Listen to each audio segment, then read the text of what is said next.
Anthony Richardson came out of his mouth and said that in the post-game press conference, that you were too tired and had to tap out of a game to catch your breath. Bro, I'm a former offensive lineman. We don't get plays off. We're literally out there to protect you. And for you to tap out in that situation is the most ridiculous thing that I have ever heard. Could you imagine this, Shay? How many times have quarterbacks come into a huddle and talk to not only the linemen, but talk to everyone in the huddle? Guys, just give me your best. On a critical drive, on a critical play, give me your best. How in the world, if you're Anthony Richardson, could you come in that huddle and say something to what I just said when you tapped out of a game? It's really disturbing. And on top of that, you got Joe Flacco as your backup, someone who's been balling. Okay? You don't have the luxury of tapping out in the game when the Indianapolis Colts have a viable backup quarterback that we know at this present time is better than you are. And so, again, I'm literally stunned that Anthony Richardson said that in a post-game press conference. I'm embarrassed. I'm embarrassed, and he's embarrassing for saying that. Some things you just eat it. He'd have came out better lying and said he got nicked, Stephen A. and Woody. For you to say on a 3rd and goal, you said I was too tired. I was too tired. Do you know how many times I've been in the huddle and see John Elway come back breathing heavily because he scrambled and he's damn near out of breath? But he knows the responsibility of being the face of a franchise, being the leader of the team. What is expected of him? How do you think guys going to look at you? Do you think guys looking at him the same way today as they were before he said what he said, Woody? No. Absolutely not. Absolutely not. Hey, again, you remember what he said, Stephen A., that the NFL is easier than college? I don't remember him tapping out in college. I saw you tap out yesterday, bro. That's a bad look. That's a horrible look. A football player who's the starting quarterback for your franchise, who's a top 4 NFL pick in the NFL draft last year, tapped out. Think about that.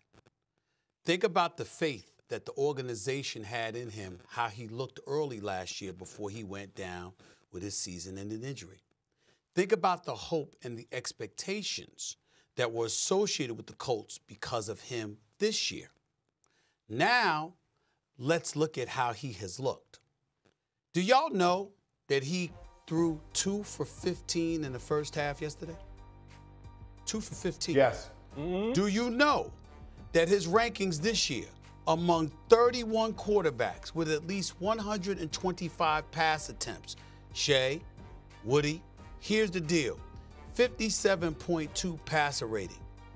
Dead last by 13 points. 44.4% completion percentage. Dead last by 15 points. 5.3 interception percentage. Second worst. Only Mr. Mayonnaise himself, Will Levis, is worse in the National Football League. All of this has been going on with Anthony Richardson since the start of this season, and he tapped out. Listen, I'm not going to say somebody that young, that talented can't come back from it, but y'all will know this better than me. Just because you might show up out on the field and you may ball from time to time, there are certain moments people are not going to forget. It leaves an indelible mark into the brain. They're waiting for you to do it again. They're suspect on you now. They don't know if they can believe if you that ride and die dude that they should go all out for, because they don't know if you're capable of doing it for them, if you have that intestinal fortitude, that wherewithal to do that. Yeah, I get what he's saying. It might be youth. It might be immaturity in terms of what he told the media, et cetera, et cetera. But ultimately, you tapped out. You could have looked at the coach, said, I'm tired, and called the running play just to catch your breath. You could have done anything but tapped out. There's a whole bunch of options that you have other than tapping out. He tapped out anyway. What does that tell you? Coach Lombardi had a famous quote. He said, "Fatigue will make cowards of us all." Yep. Your team not going to look, they aren't looking at you the same, bro. They're not. Because you left them. You're supposed to be the leader of that offense. And when they needed you the most, you left them. You abandoned them. How do you get that trust back? It's going to take a while. It's going to take a while to get it back, bro. I'm not telling you this as somebody that's from the outside. I'm telling you as somebody that was a de facto leader in a locker room. When you did what you did, just don't quit on me. I understand if you can't make a play. I understand if you turn the ball over. I understand if you get beat. That's a part of it. But you can't quit. You cannot quit on me. You quit on them, bro. You left them out to dry. When your teammates needed you the most, when they were counting on you the most, you say, you know, I'm done. I'm out. Shannon?